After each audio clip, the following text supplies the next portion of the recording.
Dominic here. A little storytelling. In my early 20s, I joined a beauty pageant. That was around 2011, so that was about 8 years ago. I know, I'm almost 30 now. During our first press conference, if I can remember well, I was asked about my opinion on women and beauty pageants. And being the naive young girl that I was at the time, I remembered something about aesthetics. And why was I thinking about aesthetics? And was my answer valid at the time? I don't know, but I do think so. Am I entitled for feeling or thinking that my answer was valid? It's up to you, the viewer.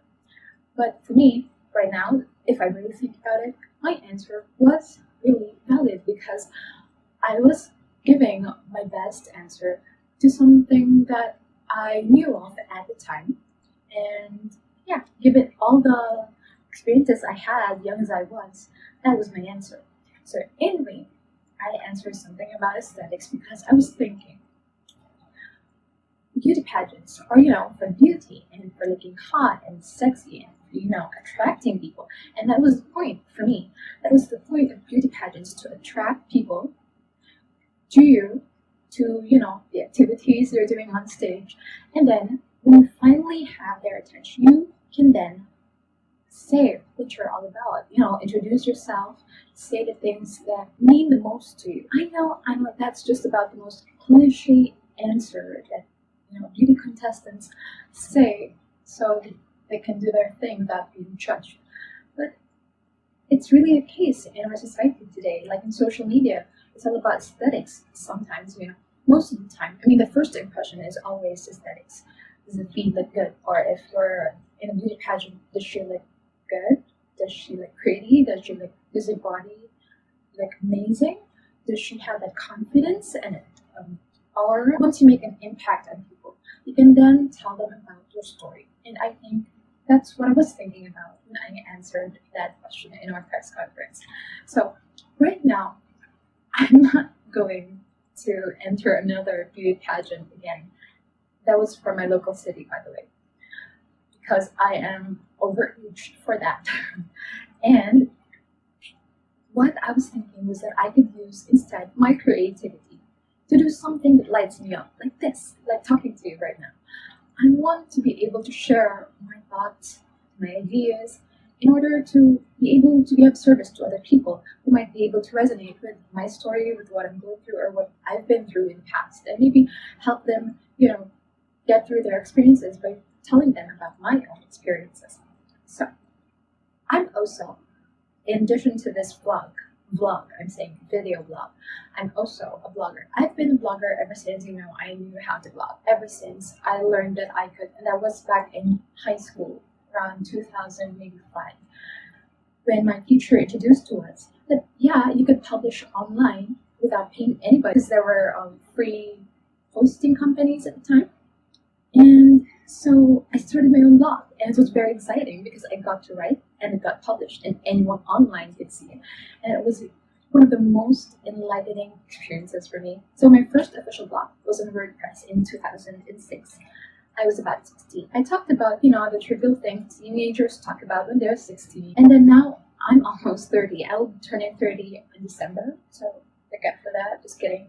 Half a lifetime ago, I realized I was so different. Until now, I think I'm different. And so I feel like different is good. Different means that you're not stagnating. Different means that there's change that's happening to you, and that's good. If there's change, that means you're not stagnating, right? And that's a good thing. But about rebel habits and tendencies, I took the quiz, and not so surprisingly, I turned out to be a rebel. So the 4 tendencies is about how you are motivated by internal or external factors and how this affects your habits, or you're trying to change your habits. So I turned out to be a rebel. People who are motivated by internal and external factors, that means themselves, within themselves, or outside factors like other people, they're called employers. People who are motivated by themselves internally, but not by others, are called questioners. And people who are motivated by other people, external factors, but not by themselves, are called obligers. And people who are not motivated by both internal and external factors are rebels. And I fall into that category. I used to not want to be a rebel because Who wants to not be motivated by internal and external factors? And how can you live your life without being motivated by those things?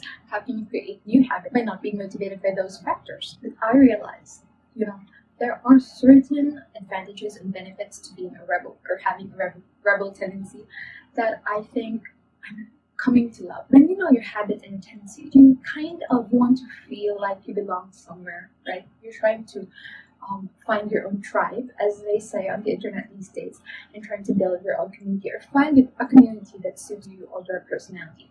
And I've been trying to do that, and I've seen people do that, and I've been part of those communities in my own way, like knowing people like Violetta and Kuba. She's also a fellow rebel like me, like Meg Hisag and Alindo. They're all very empowering women for me that I think they inspire me to become, who I am without being who society pressures me to be. Not to mention Amy Landino from Amy TV.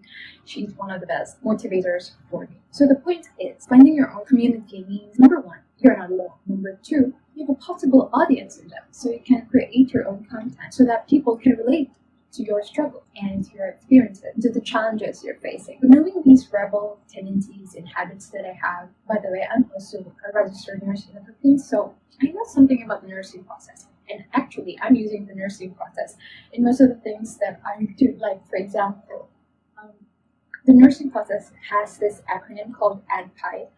A is for assessment, D for diagnosis, P for planning, I for implementation, and E for evaluation. And I use this process every time I try to create something new, every time I have a new endeavor. In life in general, not just in work. When you start with assessing, and then diagnosing, and then planning, and then implementing, and evaluating, it's like a whole process of really getting into the thing that you want to be in. So now we have the era of blogs and podcasts. It's not just blogs anymore. It's not just written content. We also have video and audio. It's a blessing to be born in this day and age. I know that's kind of a controversial statement because most people would disagree. They think that, this age and this day has caused lots of mental illnesses and mental problems because people are comparing to other people's highlight reels on social media. I think technology is not the problem. It's how you process all these information, how resilient you are, despite knowing that there are other people who are better than you, who may have life easier than you, but that doesn't mean a thing because their life is different and your life is different. And you have to live according to who you think and how you think you would be happy living a life that is fulfilling for you. I always believe that a glass is half full and brimming. There is always space for people, for everyone, for you to, start your own blog or vlog like this one, or podcast, or whatever it is, or be a content creator if you want. As it is, my latest post on this blog is also my very first post. I just come to that realization because I've been trying to blog on my blog about updates on my coding journey because I'm trying to be a full stack developer since, the beginning of this year. And I did quite have that momentum for the first 6 months of the year, and then in the middle of the year, I suddenly found myself asking, what was it that I really would love to do? And it was this, content creation. I think I evolved, so to speak. I found that if I really put my mind to it, I could do anything I wanted. That's one of the best advantages of being a rebel. If you set your mind to it, if you're clear on what you want to do, remember there are like 4 strategies for rebel tendencies. You have the strategy of identity, strategy of clarity, and the strategy of other people and convenience. Clarity is very, very, very, very, very important.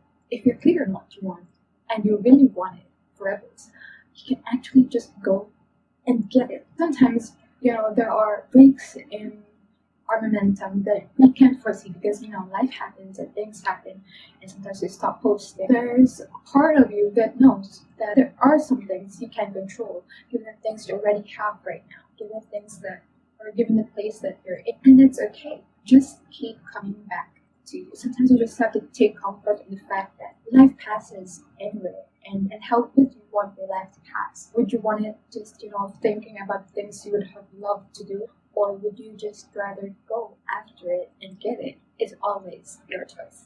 Thanks for watching this video. Hope you subscribe and like this video if you like it. But if you don't like it, it's okay. Bye!